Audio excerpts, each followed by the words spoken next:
1년에 150대 이상 생산 가능한 현대 로템의 생산 능력은 독일 대비 3배입니다. 생산 도중에 문제가 있을 때 수정하기도 쉽고, 그 다음에 생산도 빠르고, 직접의 이익이 전 세계에서 대한민국만 가지고 있다. 그런데 기동훈련을 하니까 웬걸 K2 전차가 날아다닙니다. 왜냐? K2 전차가 그러니까 방어력이 약하다 이렇게 생각하시는 게 있는데 절대 아닙니다. 방어력이 거의 미국 전차나 독일 전차나 크게 밀리지 않아요. 기동을 할 때 독일 전차나 미국 전차는 가지 못한 지형도 가고 더 빨리 갑니다. 거기다가 사격 통제 장치도 세계 최고 수준이기 때문에 고장도 잘 안 나죠. 한국형 아이언돔이라 불리는 LAMD 아이언돔과 비슷하지만 성능이 더 좋습니다. 왜냐면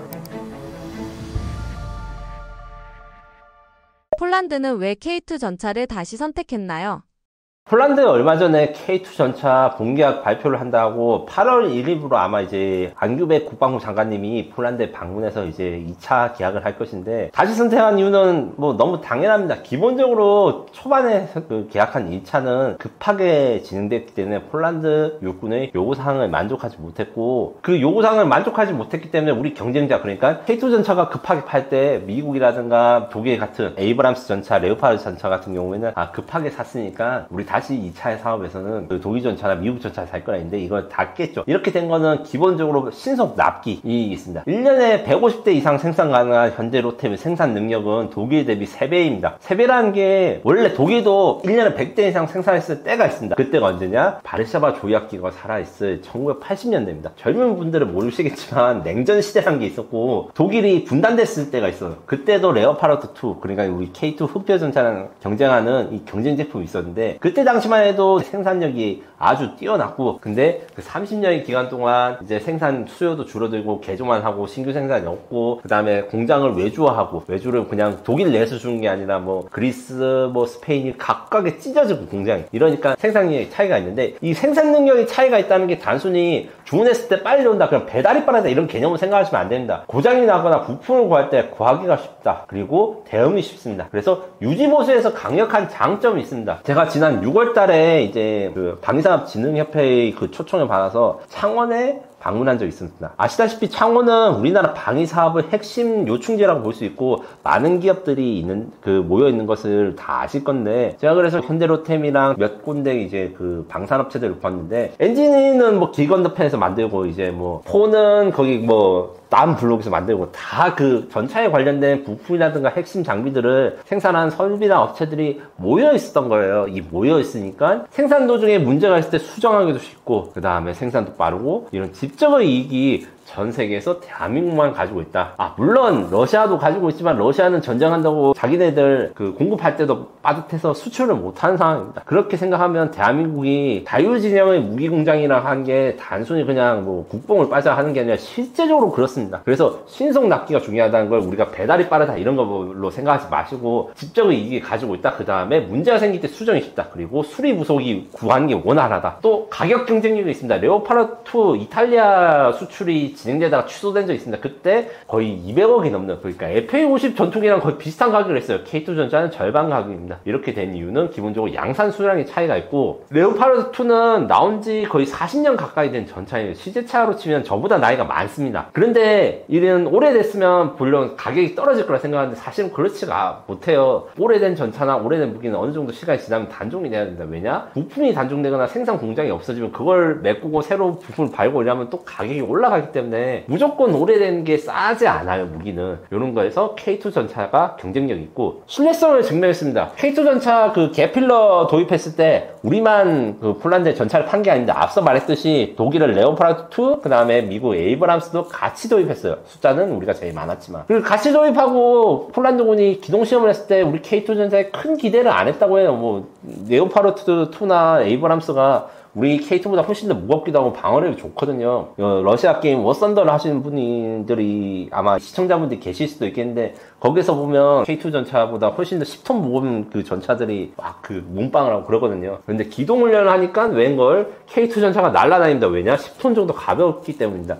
여기서 잠깐 새는 이야기지만 K2 전차가 10톤 정도 가벼우니까 방어력이 약하다. 이렇게 폴란드 밀리터리 매니아드나 일부 한국 분들도 이렇게 생각하시는 게 있는데 절대 아닙니다. K2 전차가 10톤 정도 가벼웠던 거는 효율적으로 설계를 했고 그 다음에 크기가 작기 때문입니다. 단순히 크기가 작은 게 러시아 탱크는 크기가 작은 이유가 방어력을 유지하기 위함인데 그런데 키도 뭐 160대는 사람이 앉아도 좁은 그런 좁은 전차를 한 게 아니라 컴퓨터 시뮬레이션과 인투공학을 적용해서 방어 면적을 최대한 줄이고 그 다음에 노출되는 부분을 줄이면서 무엇보다 엔진을 신형 엔진으로 가면서 길이를 줄일 수 있어서 10톤 정도 가벼워가지고 방어력이 거의 미국 전차나 독일 전차나 크게 밀리지 않아요. 여기다가 이제 가벼우니까 어떻게 했어요?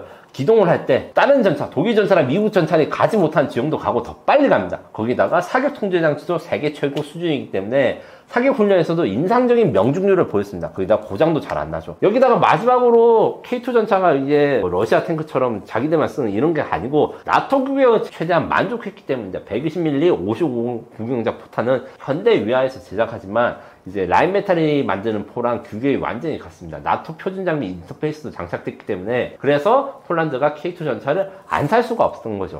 이번 수출 계약에는 기술 이전과 현지 생산이 포함됐는데 이건 어떤 의미가 있나요? 폴란드 사람들은 밀리터리 매니아들 많아가지고 제가 사실 교류하는 분도 몇 분 계신데 그분들은 나름대로 자신들 자긍심이 있어요. 왜냐하면 바르샤바 조약기구에서 폴란드가 어느 정도 거기서 공산주의 국가의 생산기지 역할을 했기 때문에 원래는 독자전차도 만들고 싶었고 사정이 안 돼서 못 만들었지만 그리고 지금 보르스기라는 독자적인 장갑차 우리 K-22가 비슷한 것도 만들고 있어서 원래는 폴란드는 자기들이 전차를 만들 테니까 한국 기술만 달라 이렇게 했는데 현실적으로 그게 안 되죠.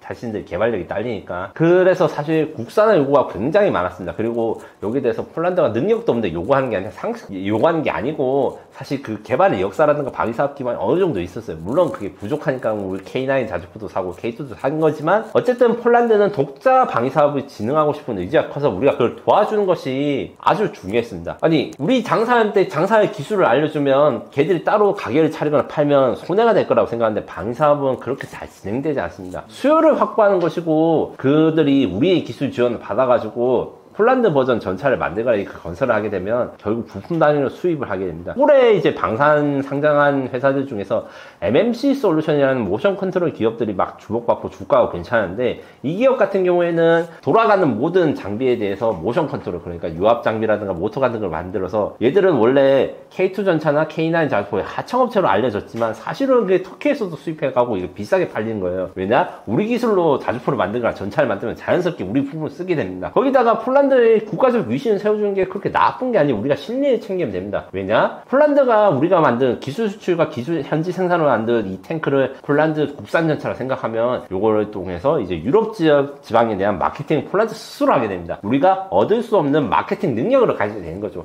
밀리터리 매니아나 기자분들은 어떻게 생각하냐면 이번 협력이 단순히 우리가 그 폴란드가 이제 물건을 팔고 하는 거래 관계가 아니라 같이 전략적인 성장 파트너로 간다 이렇게 기대를 하고 있고 일단 기본적으로는 K2 피해 전차 그러니까 폴란드 버전 K2 전차가 폴란드 이외에 뭐 루마니아라든가 중계 동유럽 국가의 세이즈를 할 수 있게 되는데 우리 혼자 세이즈한 것보다는 나토 국가이자 그 다음에 EU 소속국인 폴란드가 직접 홍보를 하게 되면 이 성공 가능성이 높아진 게 하나 있고 그리고 폴란드 측에서는 사실 이것도 좀 바라고 있어요. K3 전차라고 있습니다. 우리가 K2 전차 후속으로 지금 기초 요구 중인 4세대 전차 이것도 굉장히 한 편을 만들 수 있는 컨텐츠인데 요거를 폴란드 내부에서는 좀 공동 개발을 해줬으면 좋겠다. 그러면 이제 폴란드 입장에서는 한국이 개발비를 덜 쓰고 그 다음에 수출하거나 수요를 만들 때 폴란드 육군 수요랑 같이 만들 수 있으니까 괜찮지 않나 이런 제안을 하고 있어서 저는 이게 좀 괜찮다고 봅니다. 결국에는 수출을 할 때 현지 생산과 기술 이전 같은 경우에 걱정하시는 분도 많지만 이게 방위사업에서는 아주 좋은 비즈니스 모델이자 그 다음에 무기를 수출하는 게 결국에는 혈맹으로 가는 지름길이 되는 거예요. 그쪽에 방위사업도 진흥해 주는 것이고 이것들이 사실 대한민국도 사실 이것 과정을 다 거쳐왔습니다. 이스라엘 아이언돔이 뚫린 이후 왜 한국의 다층 방어체계 KMD가 대안으로 주목받았나요?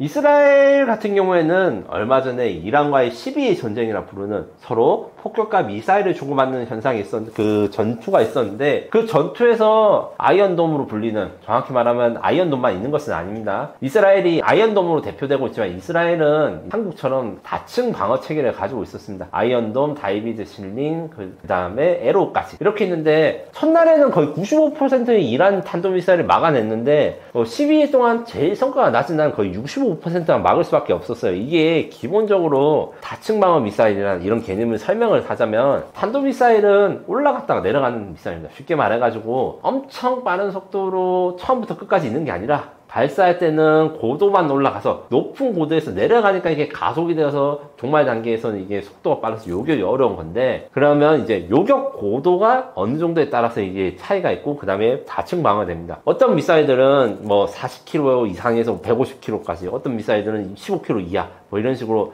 다 미사일 종류별로 요격 고도가 가는 거는, 이런 가격도 다르고 성능도 다르지만 다층 방어가 할 수 있기 때문이다. 그래서 대한민국 같은 경우에는 이제 북한이 탄도미사일 쏘면 가장 처음에 150km에서 40km 구간에서 사드, 성주에 배치된 사드가 공격하고, 그 다음에는 올해부터 나오는 40km 이상에서 60km의 L7을 공격하고, 그 다음에 15km에서 40km 사이에는 배틀리어트 미사일로 요격하고, 15km 이하에서는 천공 요격하고, 이런 식으로 여러 번의 요격 기회가 있어야지 요격 확률이 높아지는데, 이스라엘과 한국이 그래서 공통점이 있어요. 미국과 자국산 미사일 좋아합니다. 앞서 말했듯이 대한민국도 대한민국의 KAMD 미사일 방어 체계에 미국의 패트리어트와 사드가 들어가고, 이스라엘도 미국의 패트리어트와 사드를 달아갑니다. 그리고 이스라엘도 사실 한국처럼 그 요격 미사일을 방산 수출해요. 천국 미사일 수출한 것처럼 독일의 에로 미사일을 수출했는데, 한국과 이스라엘의 결정적인 차이점이 두 개 있습니다. 기본적으로 이스라엘의 다층 방어 체계는 국가라고 부르기 민망한, 그러니까 뭐 하마스라든가 헤즈몰라 같은 무장단체들이 쏘는 가산 로켓 뭐 이렇게 이야기를 하거든요. 좀 성능이 낮은 걸 요격하려다 보니까 그 요격체도 가격도 싸고 성능이 낮은데, 한국은 어떻습니까? 상대를 하는 게 북한이죠. 북한과 하마스, 뭐 이런 헤즈볼라 이런 데랑은 차원이 다릅니다. 그래서 같은 역할을 하는 미사일이라도 우리가 사실 성능이 더 좋을 수밖에 없어요. 가령 한국형 아이언돔이라 불리는 LAMD, 그 적어도 미사일 방어 체계가 있습니다. 요거 같은 경우에는 장사정품 방어 체계 이렇게 부르는데, 아이언돔과 비슷하지만 성능이 더 좋습니다. 왜냐면 우리 북한이 쏘는 다연장 로켓이 성능이 더 좋기 때문에. 그리고 납기와 생산 수량이 훨씬 차이가 있습니다. 이스라엘은 뭐 방산 기술이 많이 발전됐지만 기본적으로 작은 나라라서 생산력에 한계가 있고, 이번에 이스라엘과 이란이 미사일을 주고받아서 미사일을 많이 보충해야 되니까 이스라엘 입장에서 아주 문제가 생겼어요. 원래 이스라엘과 이란이 이제 서로 싸우기 전에 에로 미사일을 독일에 처음 수출해서 이스라엘 나는 데서 그 좀 이슈가 됐고, 우리 입장에서는 너무 아쉬웠고요. 왜냐하면 우리 천궁을 수출을 못했으니까. 근데 이스라엘 입장에서는 지금 미사일이 다 떨어져서 요격 미사일을 내수용부터 먼저 돌리려고 하니까 수출용 물량이 납기를 맞춰줄 수 없어서 거의 2, 3년 이상 늦어져서 지금 독일이 굉장히 화나 있습니다. 왜? 전쟁을 하는 나라였기 때문에. 그리고 제가 보기에는 앞으로도 계속 전쟁을 할 것 같은데, 이러면 이럴수록 이스라엘의 방산 수출의 능력이 떨어지고, 왜냐면 자국산 무기고를 채우는데 급급해야 되니까. 한국이 전쟁을 대비하면서도 지금 평화를 유지하고 이런 것들에 대해서 우리 방위 사업이 가지는 이점, 이런 것들이 굉장히 크다, 이런 걸 말씀드리고 싶습니다. LSAM은 사드와 비교해 어떤 기술적 강점을 갖고 있나요? LSM이 더 늦게 나왔지만 사드가 기본적으로 더 좋습니다. 좋다는 거는 훨씬 성능도 좋고 가격도 훨씬 비쌉니다. 그래서 기능적으로는 사드가 더 낫다라고 말씀을 드릴 수밖에 없어요. 40에서 150km의 요격고를 가진 사드 같은 경우에는 그 키베이클이라 해요. 미사일 방어 미사일은 요격 미사일이 쏘졌다가 마지막에 부스터는 분리되고, 그 옆에 측면에서 로켓을 발사하면서 자세를 제어하는, 아주 정밀하게 하는 것, 그래서 요격하는 요격체를 키베이클이라 하는데, 그 성능이 사드가 훨씬 더 발달된 것은 사실입니다. 그래서 사드가 요격 고도가 더 넓고 성능도 더 좋고, 그리고 레이더 ANTPY2 레이더 같은 경우에, 사드 레이더 같은 경우에는 모드가 두 개 있습니다. 이게 어떤 모드가 있냐면, 첫 번째는 사드 미사일 운영 모드가 있는데, 요거는 사드 미사일이 이제 적 미사일을 탐지해서 요격하는 모드가 있고, 그 다음에 얼리 워닝 모드, 조기 경고 모드가 있습니다.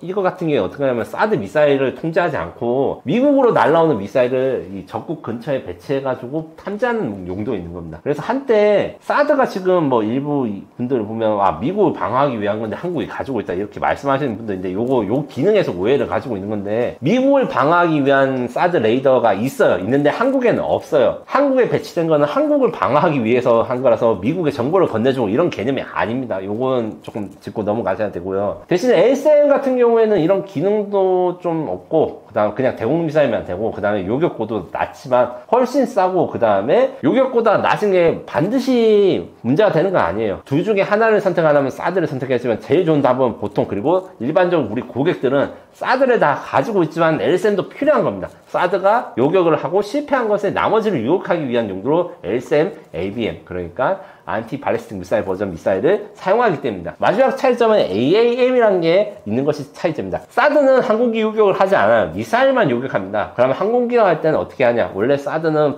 사드 옆에 패트리어트 포대가 배치돼서 항공기는 패트리어트가 요격하는데, LSM은 AAM이라고 하는 우리 청공투 미사일을 확대한 것 같은 미사일이, 이거는 항공기 요격 전용 미사일이 있습니다. 요 같은 경우에는 이제 160km 이상 거리 적 항공기를 요격할 수 있어서 사드와는 달리 스스로를 지킬 수 있다. 무슨 말이냐면, 사드는 자기를 공격하는 탄도미사일만 공격할 수 있으니까, 만약에 보호해준 패트리어트 미사일이 없으면 전투기가 공습하는 건 그냥 맞을 수밖에 없어요. 근데 LSM은 아니다, 이렇게 생각하시면 되고, 그래서 핵심은 사드랑 LSM을 비교했을 때 사드가 기술적으로 더 좋지만 가격도 훨씬 비싸고, 제일 좋은 거는 사드가 막지 못한 나머지 부분을 LSM이 마지막으로 마무리 투수를 하는 개념이다, 이렇게 생각하시면 될 것 같습니다. 청공투는 중동에 이어 동유럽 수출 가능성도 높다고 하는데 그 배경은 무엇인가요?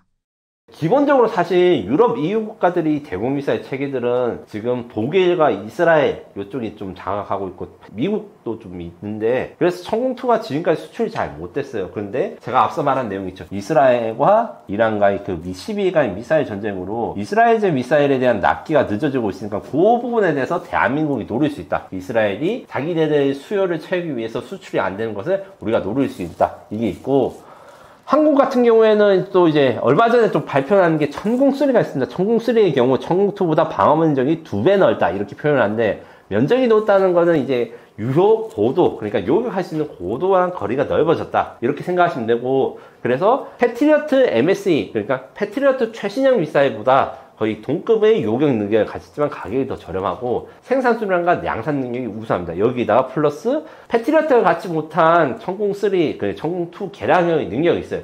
지금 한국 공군 천공2는 아니지만 중동 수출형 천공에서는 일단 어떤 게 있냐면 A사 레이더가 들어갑니다. 한국 공군용 천공2는 폐사라고 해가지고 수동형인데, 중동 수출 버전에서는 우리 KF-21에 들어간 A사 레이더가 좋다는 이야기는 저 말고도 많은 분들이 많이 들었을 겁니다. 그게 들어가고, 그 다음에 완전 360도 감시가 가능합니다. 이 이야기를 왜 하느냐? 패트리어트 미사일은 A사 레이더를 쓰는 게 아직 나오지 않았고, 그 다음에 고정형이에요. 그래서 360도 감시가 안 됩니다.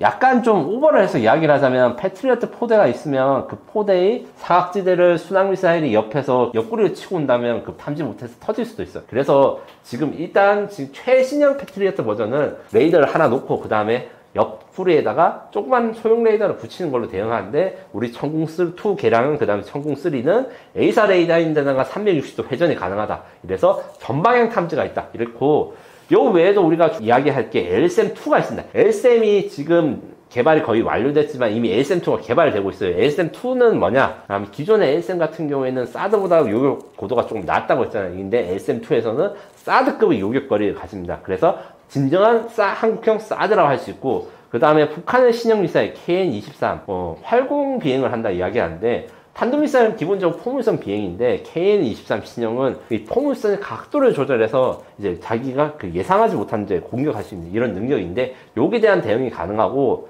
이 KN-23 미사일이라는 게 이제 북한판 현무2라고 할 수 있는데, 문제가 이게 우크라이나 전쟁, 러시아 우크라이나 전쟁에서 북한이 이 KN-23을 러시아에 수출하고 있단 말이죠. 이 말은 즉슨 뭐냐? 이 KN-23 미사일은 유럽에서도 위협이니까 요 맞춤형 대응 미사일인 LSM2도 수출 가능성이 유럽에 있다, 이렇게 생각하시면 됩니다. 지금까지 제가 이제 K방산의 지금 현 주소에 대해서 좀 정리를 해본 시간을 가지고 있는데, 방위사업이라는 건 기본적으로 장기적이고, 그 다음에 지금 연구 개발한 게 10년 후에 나오고 15년 후에 나옵니다. 그래서 반도체라든가 바이오 산업 이런 거랑 좀 성격이 다른데, 거꾸로 이야기하면 산업으로서의 방위사업은 그래서 예측하기도 쉽지만 지금 현재 사전 미래를 대비하지 않으면 대응이 어렵습니다. 그래서 단순히 투자 관점뿐만 아니라 대한민국의 미래라는 걱정하시는 분들한테도 지금 현재 최신 기술, 그 다음에 최신 경향을 잘 알고 대응해야지, 뭐 개인으로서는 그것이 이제 방산주에 대한 투자를 성공할 수 있는 요건이 될 수도 있고, 국가 차원에서는 대한민국이 나라를 지키고 그 다음에 방산 수출 4대 강국으로 도약하게 되는 핵심 열쇠가 될 것입니다.